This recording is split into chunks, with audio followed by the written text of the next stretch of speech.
Hello, welcome to Books and Brews, the place where beer and literature meet. With your host, certified Cicerone Michael Agnew. And Laura Vosica, author of the Bluebells Chronicles. Each month we invite a guest author to read their words and talk about writing while sipping beers specially paired with their work. Today's guest is Connie Kinsey. So sit back, pop a cold one, and dive into some books and brews. Second into it. Holy crap. So that means we are on the air, and welcome everybody. We're not on the air. This isn't live or anything, but welcome everybody to episode 43. Yes. 43 of the Books and Brews. I have Brews. so much faith in you now. I didn't think that was even a question. I'm cleaning up my game here. I'm polishing my skills. Anyway, welcome to episode 43 of the Books and Brews podcast. Laura, you're walking away here. I am walking away because, I thought that I had a table in front of me, so I didn't need a hard surface to write notes on, but I did. So I just, if my big butt was in the frame, I just won't use that in the outtakes, okay? I was just about to ask you how your month was, and then you got up out of your chair and walked off. Well, I would have answered you because I was only just beyond the reach. Wow. I think probably every month I'm starting to say it's been a really busy month, right? Yeah. Probably. Yeah. Well, we had some big kind of movements forward this month. We now have, the rabbits in the detached garage, and we now have the whole back of that garage fenced off, and we have a run built from the outdoor chicken coop to a new indoor chicken coop. Nice. So the chickens can go in and out? The chickens have not yet figured out that they can walk up this little ramp. So I'm not quite sure how I'm going to teach them to do that. I'm going to have to crawl inside the coop, push them up the ramp. And are chickens trainable? I saw a video of a chicken playing piano, so presumably they are. Maybe. It's a really cool video, and I think what they did was they taught the chicken to peck when it sees a light, and so then they just lit up the keys in the correct order. And the chicken to peck at the keys, and a song came out. So, wow. Something really exciting. Well, not as exciting as an amusement park happens. Chickens playing piano. My chickens don't come near my piano. Poop on my piano. So.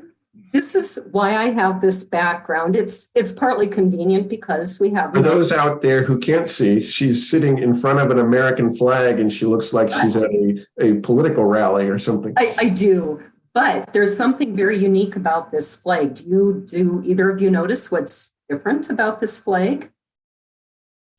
No. Dun. Number of stars? Perfect. You got it. Yeah. So we can't see the whole number of stars. So. Well, you can't, but on the current flag, the stars are offset from each other. Right. Oh, got it. Yeah. These are all parallel. They're all, perfectly in rows and columns like this. And that's because instead of 50, there are 48 stars on this flag. Oops, I forgot to turn the volume off on my phone. I did not. Okay. But anyway, the reason this is exciting is because somewhere along the line, I found this historic flag that's, got to be 60, 70 years old. And as we were packing up my house in Brooklyn Park, getting ready to move, for some reason, I started asking, where is this flag? And my son told me, and this is the closest he's ever come to death at my hands. He's like, I gave that to the VA or VFW to get rid of and burn. I'm like, you fool, that's a historic flag. Can't go down to the store and buy one anymore. And so because I don't know if you can tell from my face, I've been losing all that weight that I put on when I had to teach by Skype and my throat hurt so badly. Mm-hmm. I was digging through this bin full of clothes that didn't fit me for a while and do again. And at the bottom of that bin, there's my historic flag. Wow. I was so happy. I didn't really threatened violence to my son. But I was not happy because, like I said, you can't just replace this thing. It's historic. So that's why I put it up. I just found it. Hey, we've got a military officers or a military author. So it's a good time for an American flag. So that's my month in a nutshell. How about you? Oh, what is my month in a nutshell? I don't know. I've been traveling some to do shows. Still have a few shows stringing out through the fall, which is a good thing. Getting back into the swing of my banjo. Oh, fun. I've ordered a real mute. It hasn't arrived yet. I didn't know you could mute a banjo. Yeah, in fact, my banjo teacher showed me, because when I first started, I was trying to, how can I make this quieter? Because my poor wife and the neighbors. Oh no, really? Because they didn't before, banjo is a gosh darn loud instrument. Yeah. So I was trying to spare everybody, and my banjo teacher showed me that if you clip clothespins to the bridge, it makes it a mute. So I've been doing that when anybody else is in the house. And it quiets it down, but it also changes the tone in a way that I don't like. And the clothespins slide around on the bridge and like deaden strings and stuff. So I decided to go ahead and order a real banjo mute. Okay, and does that work better? I don't know, it hasn't arrived yet. Oh, okay, I'll careful. Find out. Because I've been told, so my banjo teacher did say that it will quiet it down more than the clothespins because there's more heft to it. Yeah, but that's true on trombone too. You have to take this thing and shove it in the bell, and it messes with the pressure and the sound quality badly. So I would never use it if I didn't have to. Yeah. I just, it's good to spare other people the loudness of bad banjo playing. Well, and also the fact that when you're learning a piece, you need to play it like 5,000 times in a row. Yeah, and little bits of it 5,000 times in a row. Right, that's the thing that drives my wife nuts the most is Yeah, I always felt sorry for my kids when I was learning a new piece. Or like when I briefly lived in an apartment in the upheaval of all the 4 moves last year, or whenever that was, I was working on Flight of the Bumblebee in an apartment. And I was just like praying that it wasn't carrying through the walls too much. So I will relieve you of the question. I have not read anything. Well, I've read a few things. What does that say? Oh yeah, Waters of the Dancing Sky. This was, it was an interesting book. It kind of read, I thought it was going to be a memoir, but apparently it's fiction. So I don't know if it's just kind of like barely fictionalized of the author's life. And in fact, that's a perfect lead into who's our guest, because our guest is known for, what do you call it? Autofiction? Autofiction, yes. Yeah. I take episodes from my life and give them more interesting endings, more interesting characters. But it is based on my experiences. Yes. Well, let me introduce, I actually had some other reading too. Like I read, I published A Woman of Many Faces and The Devil's Revenge this month, so I've been really busy. So we had this perfect segue and you wrecked it, Laura. So I know.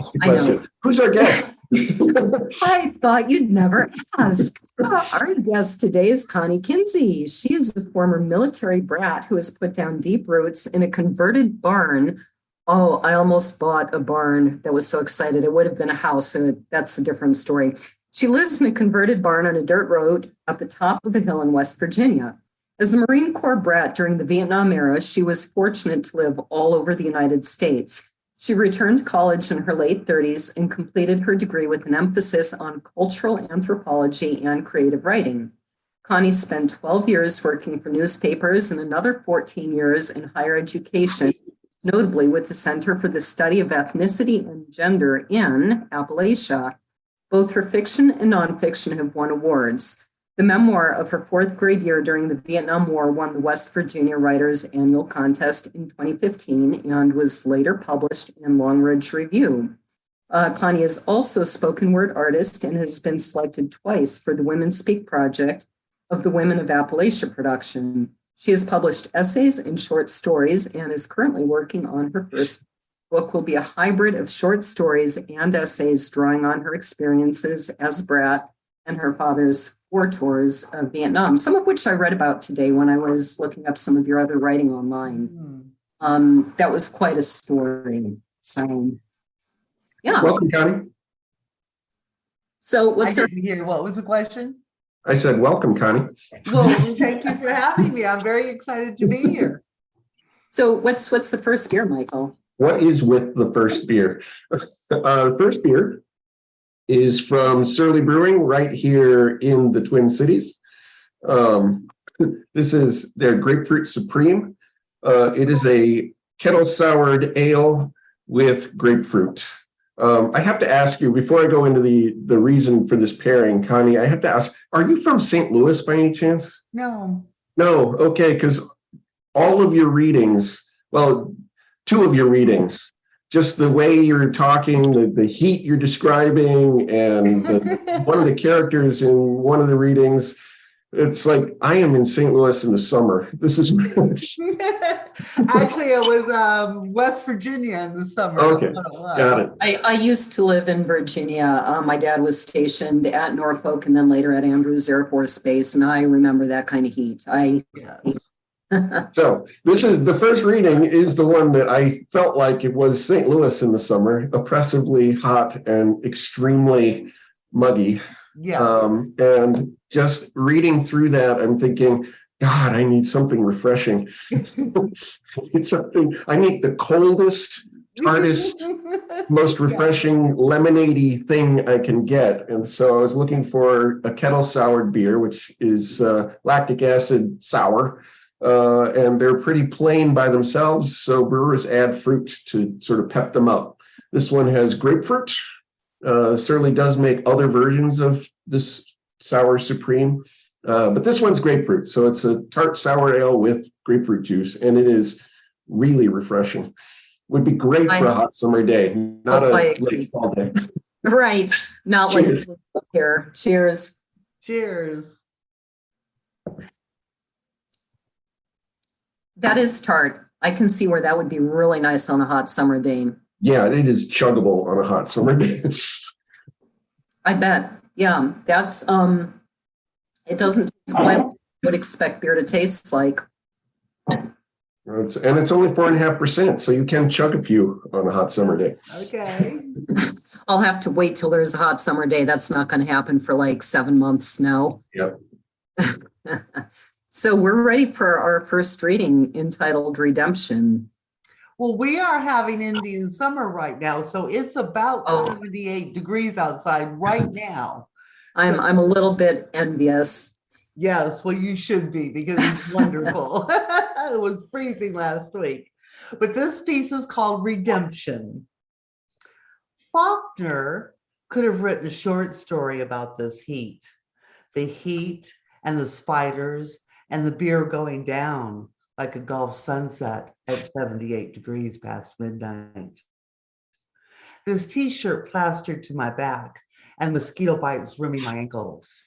What Faulkner would have done with my story is something to ponder. Maybe I'm more of a Tennessee Williams kind of chick.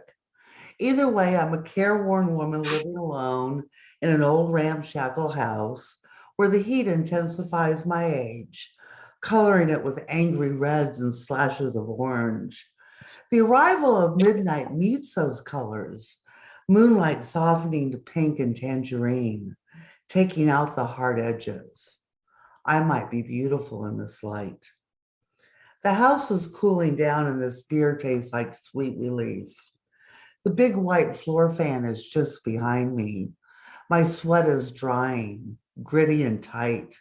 My hair is damp, and there's a blister on my finger from scrubbing the lawn furniture, trying to keep the mildew at bay. I succumbed and turned the dryer on for want of sweet towels. With the beer, the fan, and 78 degrees past midnight, I think I can bear the heat of the dryer. I can smell the bleach I used in the house to battle the debris of a dirt road, the mold of a wet summer, and the joy of 3 small dogs. The beer and the fan are deep pleasures. It's 78 degrees past midnight. The youngest of the old dogs is licking my arm. I look to taste what she tastes. I'm salty from the heat and the work of the day. A tepid shower and straightforward soap will strip my skin of the salt and the dirt and the honesty of a day spent in yard work, housework. Will sluice the worries of a ramshackle house and the cares of a woman who might have been a character in the story of an old Southern writer. It's 78 degrees past midnight, and this beer tastes like redemption. I love this piece. I confess, I have no idea what it's about, other than, hot, sticky night. I'd be curious to know, does the narrator of this, what does she need redemption for? That's a funny story, actually. I wrote this piece after a day of cleaning house and working in the yard when I had no air conditioning. And I liked it. And I very seldom like what I write right out of the bat. But I didn't know what it was about, and I didn't know what to title it. And so I pondered that for a while, and I had a creative writing professor who told me that anytime his instructor asked him what something was about and he didn't know, he said redemption. So I named it Redemption. I was looking for a deeper, profounder meaning. Okay, so for those who are not, well-read in both Faulkner and Tennessee Williams, what would the difference be between a Faulkner chick and a Tennessee Williams chick? Tennessee Williams chicks are probably a little more desperate, a little more unladylike, perhaps. They rely on the kindness of friends. Whereas Faulkner, he runs the gamut. He's got all kinds of women in his story. But Tennessee Williams pretty much stuck to the desperate. Desperate and frail. Yes, desperate and frail. Very good. Thank you. Yes. The Faulkner novel I remember best, our freshman class in college had to read As I Lay Dying. We were the last class that did. So our class motto is practically, my mother is a fish. Well, of course. Right. So, and I think there was a sister in there, although the boys were much more prominent as this family traveled with the corpse in the back of the wagon. The women in that book were mostly dead. So, I love this refrain of 78 degrees past midnight. It just has such a kind of lyrical, rhythmic ring to it. But what does it mean? It was 78 degrees and it was after midnight when I wrote this. Okay. And I refer to this piece as a prose poem. And poetry is very, very hard for me to write. And this is probably the closest I've ever come to a successful poem. So. If it were St. Louis, you might have been able to say like 88 or 98 degrees past midnight. Wow. It doesn't cool down at night. It doesn't cool down at night. No.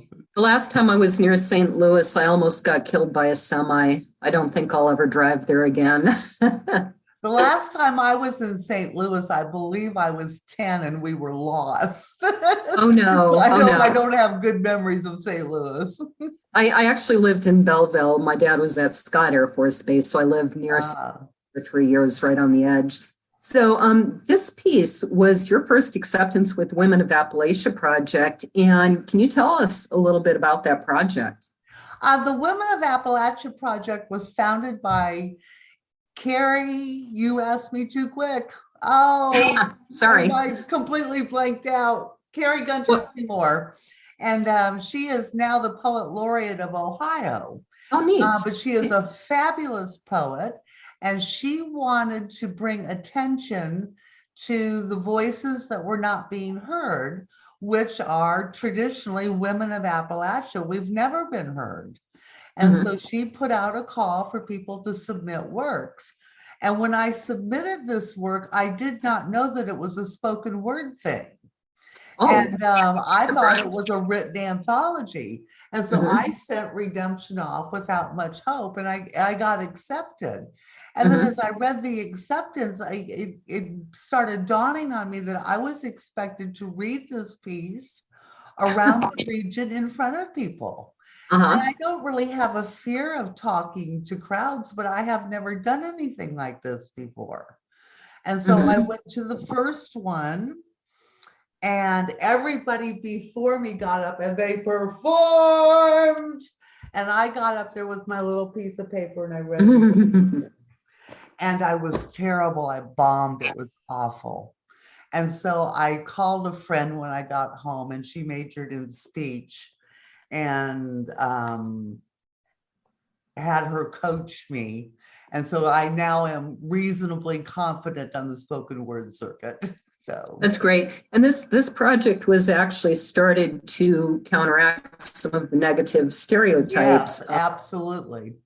And I think that's, I think everybody knows the stereotypes, the negative ones. Do you think that there are any positive stereotypes of women from that? Oh, absolutely. Appalachians in general are known for being resilient. We bounce back from the most awful things. But Appalachian women are particularly strong. They had husbands who were in the mines all day long. So they weren't, from sunup to sundown, the husbands were gone. There was no help. Mhm. And so they were basically single parents. And before that was any kind of norm, they there was no money. There was never any money. And so everybody had a job. So they were working women before that was common. Mhm. There's lots of strengths to Appalachian women. So, I wanted to ask you, just by chance, it's funny you use the word resilient because that comes up in a future reading that you'll be doing. But as I was looking at some of your biography and your stories and things, I realized you and I have been to a lot of the same places because you were at, am I saying this right, Kaneohe? Kaneohe, yes. Kaneohe. My son was stationed there as a Marine for a few years. Ah, okay. So I've been there. And then where else? Well, obviously, I used to live in Virginia. So we went to West Virginia quite a bit, to Harper's. Okay. That was a favorite place. I loved Harper's Ferry. And our dads were actually in Vietnam at the same time. Oh, were they? Okay. Yeah. Was he in Saigon? He was near Chu Lai for most of it. Okay. And the most horrible one, he was in Nag Tavak. Okay. And I'd have to look at a map to know where that was. My dad was doing weather. He was in the Air Force, but he was in Vietnam when I was born, and didn't get home till I was 6 months old. But it was just funny how, as I was reading your stuff, all these connections kept popping up. And it made me curious, of all the places you've lived, why did you choose to go back to West Virginia? I'm assuming you were there at some point, or why? No, actually, we weren't. My parents were originally from Michigan when my dad joined the Marine Corps. And they sent him out west. He did boot camp at 29 Palms. Okay. And so we were out in California, and from California, they transferred us to Quantico, and we bounced back and forth from the East Coast to the West Coast. If you're a Marine, you're on one coast or the other. Right. And so we bounced back and forth a bunch of times. And then they sent us to Hawaii when I was 7 years old, where my most vivid memories are. Glorious place to be a kid. And from there, we went back to Virginia, and then we went to North Carolina when my dad got out of the service. Well, the Marine Corps would pay to move us anywhere we wanted to go, but my parents didn't know where they wanted to go. They just knew that after all that time in California and Hawaii, they didn't want a Michigan winter again. And so we were driving home to Michigan for a family reunion when the car broke down in West Virginia. And we couldn't get parts. It was a holiday weekend. And so we ended up in a Holiday Inn, and the people just loved us to death. They brought us food. The car mechanic invited us to their family reunion. We just fell in love with the place and we had nowhere else to go. So we moved to West Virginia. That's brilliant. And then you just stayed. I had to laugh because that's actually how my sister's in-laws, her mother and father-in-law, ended up in Duluth. Was they were driving from California to Canada because they hated the United States and they were going to immigrate to Canada. Their camper broke down in Duluth and there weren't credit cards at the time, so they started working until they could save enough money. Camper, and by the time they had enough money, they were like, we're kind of at home here. Let's buy 100 acres. And so it's amazing where life will take you if you let it. Isn't it? Yes. We are ready for beer number 2. Okay, beer number 2 is from Clown Shoes Brewing, and it is, I guess, sort of appropriately named for the themes, Crunkle Sam. So Uncle Sam, but with crunk dancing. It is an American barley wine aged in bourbon barrels. Oh, that sounds good. So, it's a little more hop forward than you might like, Laura, because it's an American barley wine. But I didn't find it. I got a different. Oh, you didn't find it? Yeah, because I didn't find it. So, but Chris grabbed me a barley wine. So maybe. Okay, which one do you have? What do you have? Let me see. Pillar Beasts. Does that look familiar to you? No, but I know that brewery, and it's likely to be an American style as well. So it should be pretty hoppy too. So we're on the right track. Excellent. So this is the only barley wine I could find, unless I wanted to pay like a bajillion dollars for a single bottle, which I didn't. So I wanted a barley wine, though, because this next piece is, as I was reading it, it's very contemplative. It's like sitting and I was imagining the person kind of sitting maybe by a fireside, I don't know, but sitting very calmly and thoughtfully and just like going through the subject matter that they're talking about. And so I wanted a beer that was equally contemplative, a beer that you would put in a snifter while you're sitting and thinking things through. So barley wine seemed right. As I said, Crunkle Sam was the one I could find. So cheers. Cheers.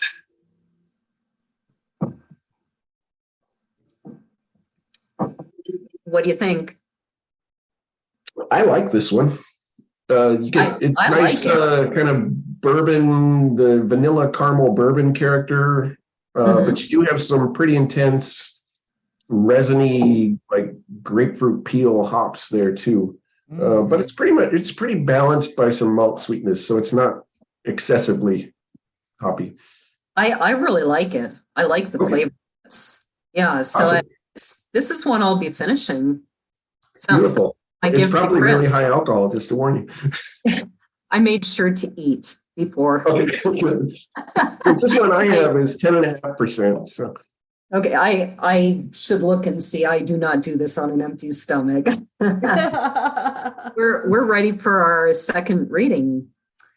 Well, this reading is about being a military brat. I had 29 addresses before I was 29 years old. Wow.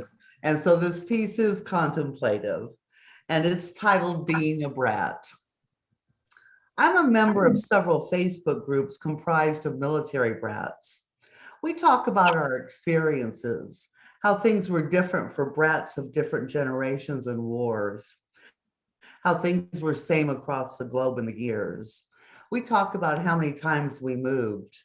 The first time we went to a movie theater that didn't play the national anthem before the movie started, and how we're still, all these years later, finding numbered stickers on old boxes in our attics, relics from those moves.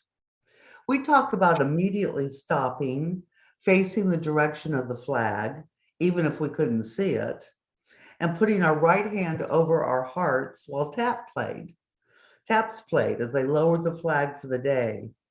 We talk about how that was our cue to go home. Military service affects children. especially those of us who lived on bases and post. Even more so, the experience profoundly affects those who were posted overseas. We are accustomed to guns and tanks and groups of men running while singing cadence. We've heard boot camp stories refer to our homes as quarters and still shudder at the idea of inspection when we left one set of quarters for another. We talk about the travel from one duty assignment to another, road trips, ocean liners, airplanes, rickshaws, and trains. We talk about how old we were when we got our passport photo taken. I had a dog collection. It was getting to be pretty extensive when we left Hawaii. When our belongings arrived at Quantico, the collection was missing. It was nowhere to be found. I was saddened. We packed up, were inspected, and left Quantico for Camp Lejeune. When they delivered our belongings, there the dog collection appeared. It didn't occur to me to even marvel at that. We date things by where we were living at the time, and arguments often erupt in families about where such and such happened. I am given to understand there's a move afoot to quit referring to military personnel's offspring as brats. For the most part, based on my reading and participation, we're against that.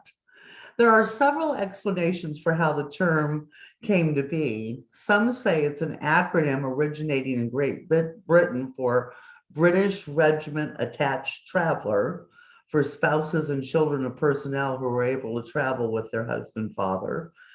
Eventually, it came to refer to just the children. The earliest use found so far, allegedly, are in song lyrics from 1707.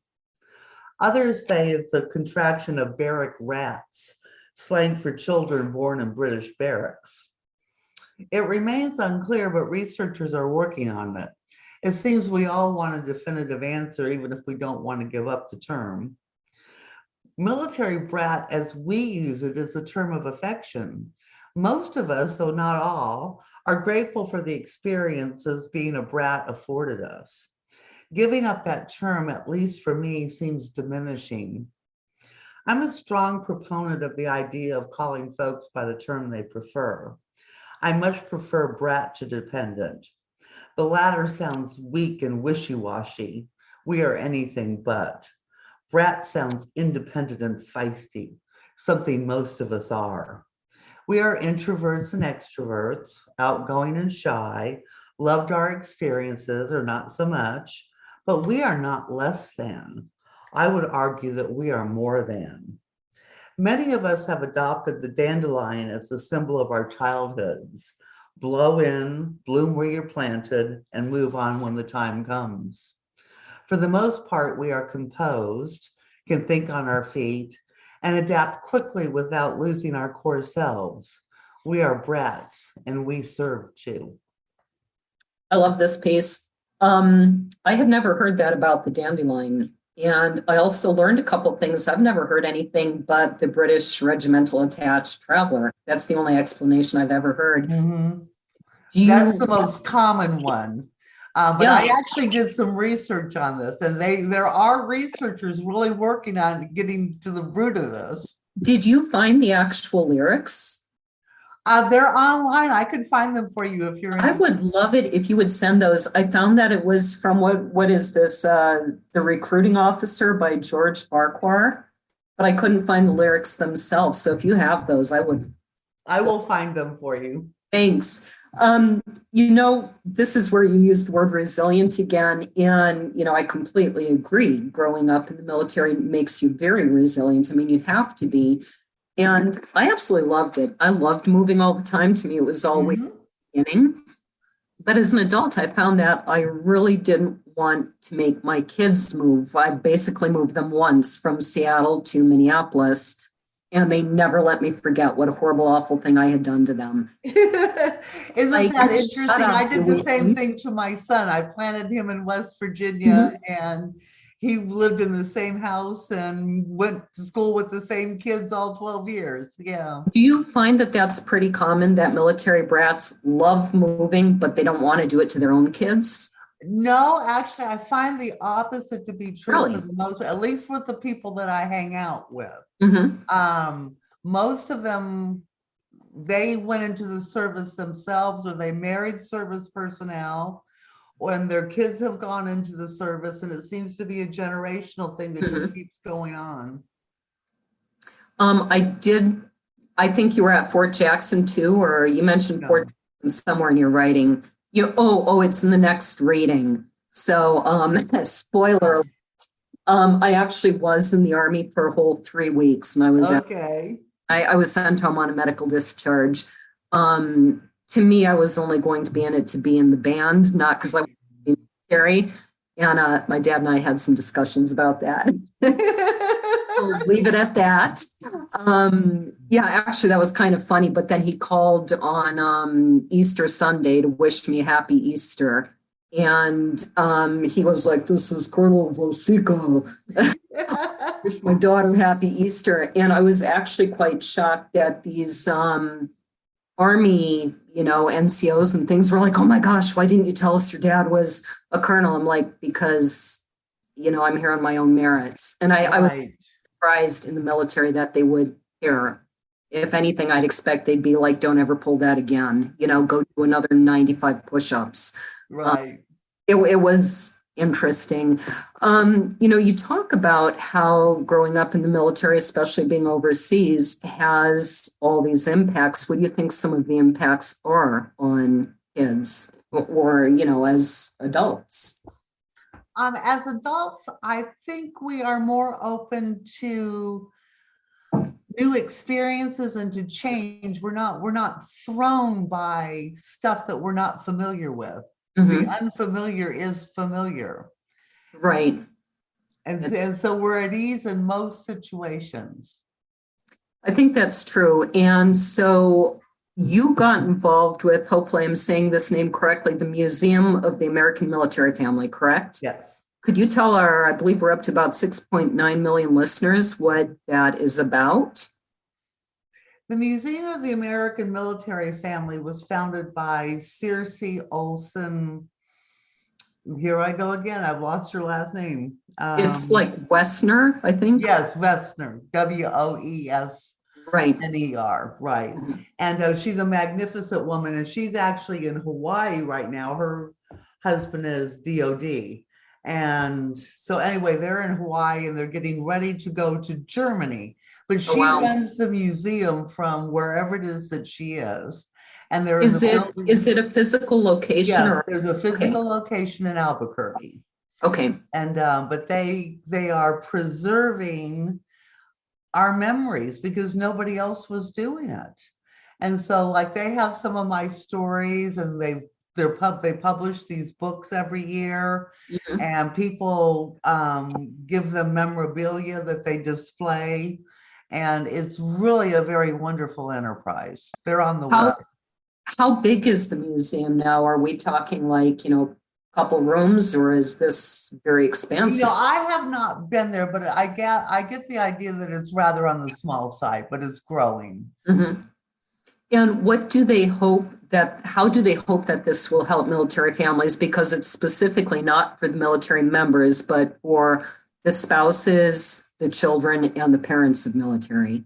Well, I think it's for the military as well, but I think for the families, the service personnel themselves are honored for their service often. But most people don't think about what the families and the children have gone through for them to provide that service. And so I think the museum attempts to honor that. It sounds like a really neat place to go visit. And what does it mean to be a writer in residence for them? Is this like a temporary job or more? It's temporary. It's generally speaking a 2-year term, but I just signed on for another year, so I'll be doing 3 years. Okay. But they have a project each year. The first year, my project was E Pluribus Unum, which is the book that we have out now. And then next year, there's a couple of projects that we're working on. One will be a follow-up to their publication Shout, which came out a few years ago. I'm not clear on that, so don't quote me there. Okay. But they all, Shout was also a performance, but it was about LBQT, LGBT Letters. in Yeah. the military. Mhm. And it was very dynamic and very well done. And so hence the sequel to it. Okay. And we're also doing, I don't know if you're familiar, but there's a poet, George Ella Lyons, who wrote a poem, Where I'm From. Okay. And it's gone sort of viral. Okay. And Where I'll I'm have to look that From. up. Yeah, and so we're going to do a takeoff on that, Mm-hmm. where we talk about being a brat instead of where I'm from. It's being a brat, what it means to me. But the where I'm from is quite dynamic. You'll want to look that up.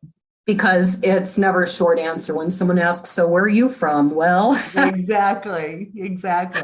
We need to move on to beer number 3 or we will run over time. Okay, we can't do that because then I have to edit. Right. Beer number 3, simple Budweiser. Because copious amounts of beer are being consumed in this next reading. It's in Vietnam. So what would have been had is some sort of American-style lager, whether that is actually from America, and Anheuser-Busch was well known for, and still is, I believe, well known for shipping beer overseas since World War II to soldiers stationed abroad. So I figured Anheuser-Busch be a safe way to go. If I were really going to do this right, I would have stuck it in the oven for a little bit. But no, we don't want to go that far. Got it really nice and oxidized and warm and really wrecked it. Sounds awful. From the descriptions of the conditions, that is probably what it would have been like. I wasn't going to put myself through that, though. I would just like to say you can probably tell from how much I poured in each what I'm getting from Budweiser. And I have a full glass of this, so. Cheers. Cheers.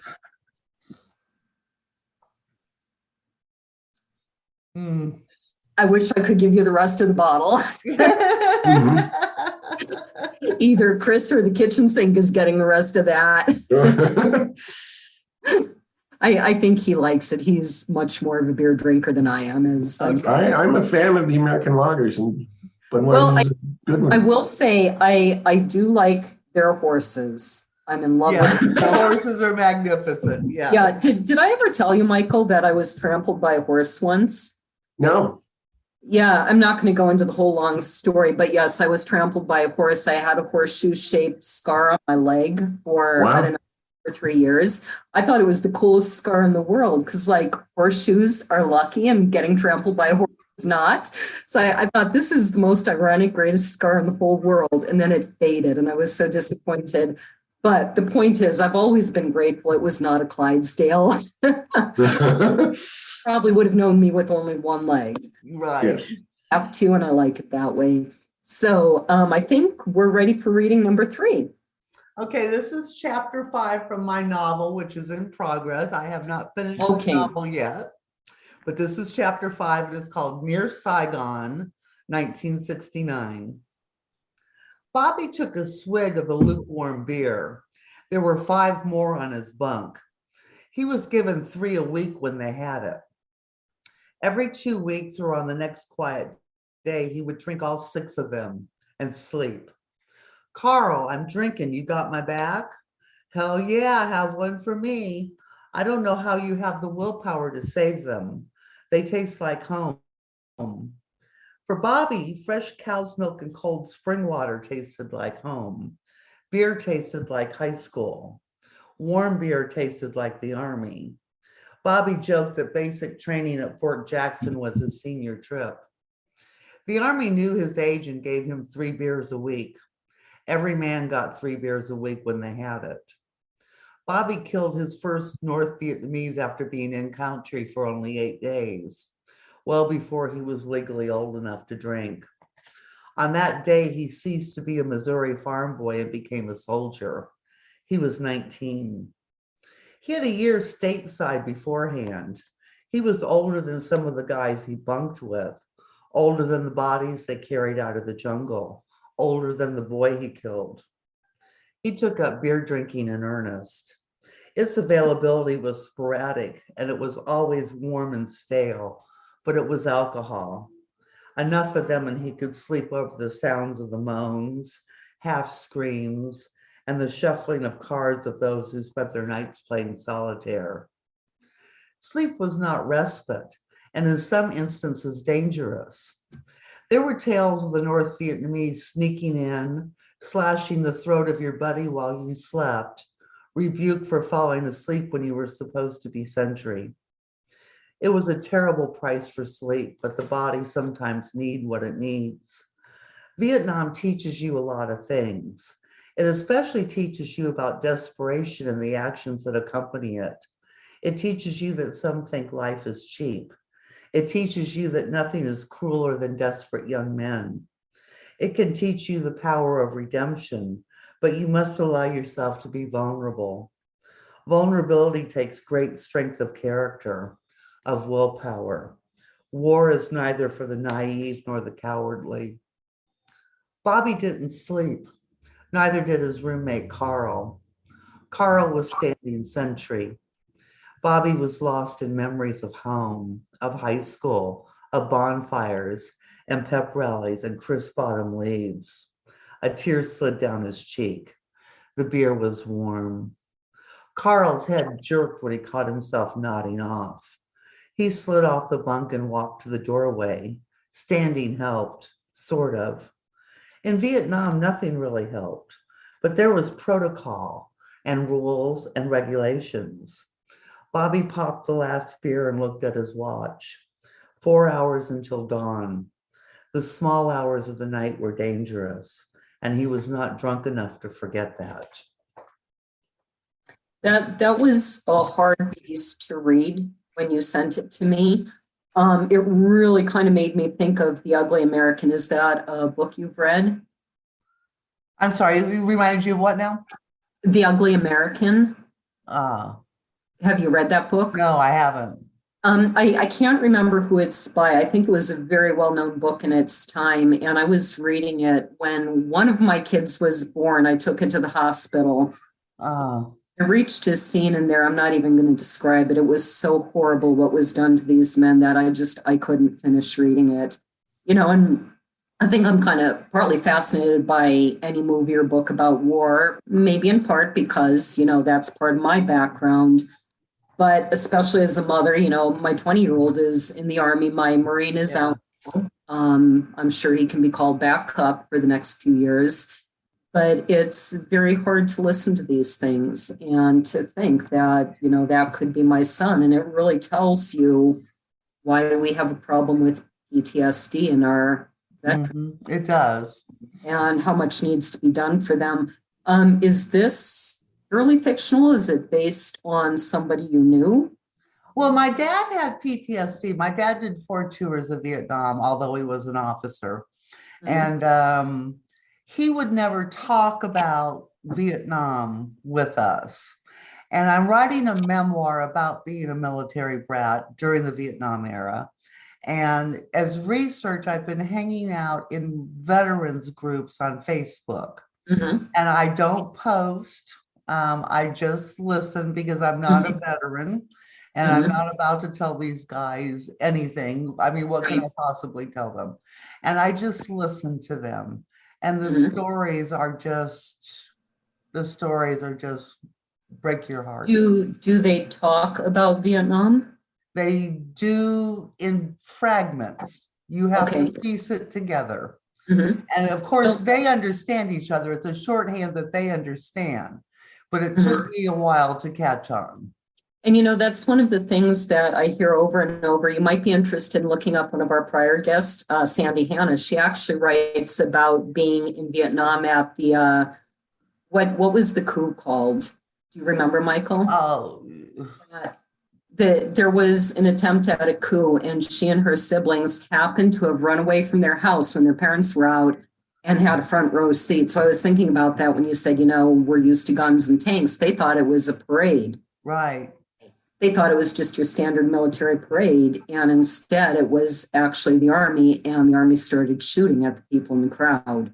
And she and her siblings were dragging the younger kids behind them, trying to get out of it. It's quite a story, but I think she and a couple of our other military officers have talked about how their fathers do not talk about the war.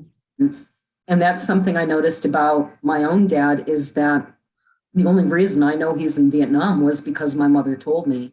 He, I don't think, has ever said a word about it. Okay.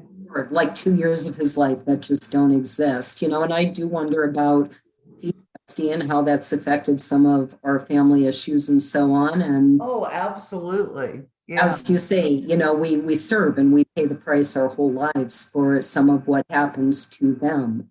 Yes, we do.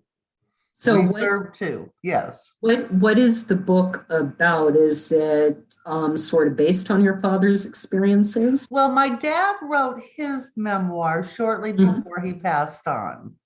And I think he sensed that he was ready to die. And he published the book perhaps before it was quite ready. And so I had decided that I would pull his book and edit it and put some of his journal entries in it and just beef it up. And then in the process of thinking through all that, I thought it could be interesting to juxtapose his experiences with the war with mine as a child in idyllic Hawaii. Okay. And so the two of them play off of each other, but they also merge in places. That sounds fascinating, because I think in some ways, you really hit on an interesting aspect of growing up in the military, is that in our case, probably our fathers were in some very horrible places. And yet our experience in many ways was a very idyllic childhood where you got to travel, see the world, you got to go to all these wonderful new places. That's a fascinating contrast that you put out. So what else did I want to ask you? You're working on a book called Black Fishnets and Combat Boots. Is that this book, or is it That's the novel. That's what that is. Chapter 5 is from. Yes. I love that name. Okay. So I had this question written, but that was before you told me why you called your first piece Redemption. I don't know if it applies or not, but it jumped out at me that you bring up redemption in two of these readings. And I wondered, is this kind of like a lifetime interest to you, this subject of redemption? Perhaps, particularly as it pertains to Vietnam. I think there's a lot of redemption needed for Vietnam. I think it scarred everyone. And I think we would all like to be healed of Vietnam. Do you think that redemption is needed, on a national level, on a personal level, on other levels? Yes. All of it. I think it was, it was an international, the French were involved. I mean, everybody was involved, and it just kept getting worse and it kept getting worse. And finally, it just reached a boiling point. And but it was just a quagmire from the beginning. Right. And that's, to me, it's something I would like to really have the time to study. I think we have time for one more question before we run out of time. You write that you hope the book is funny, but you find it hard to write dark comedy with a social message. I can relate to that, because one of the books my husband and I are trying to write, he puts all the humor in it, but it's actually about the dynamics of an alcoholic family, the dynamics of a dysfunctional family. And so his part of it is hilarious. I start to write it and I'm like, I need about 73 more bottles of depressing. And then I sent it back to him like, Chris, nothing I write is funny. You need to do something with this. It's the hardest thing I've ever done is to try to be funny. I have been funny before, but I wasn't intending on it. And, Right. I can be funny in other things. Intentionally funny is very, very hard. So what do you think is the value of taking, very serious subjects like this and making them funny?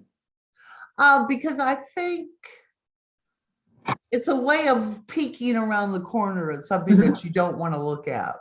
If you inject humor into it, you can bring it out into the light. I think humor is a way of coping. It is. And I think also it makes subjects a little more easily digestible. That sometimes there's a time and a place for a book that just plays out the dirty, nitty-gritty, ugly details.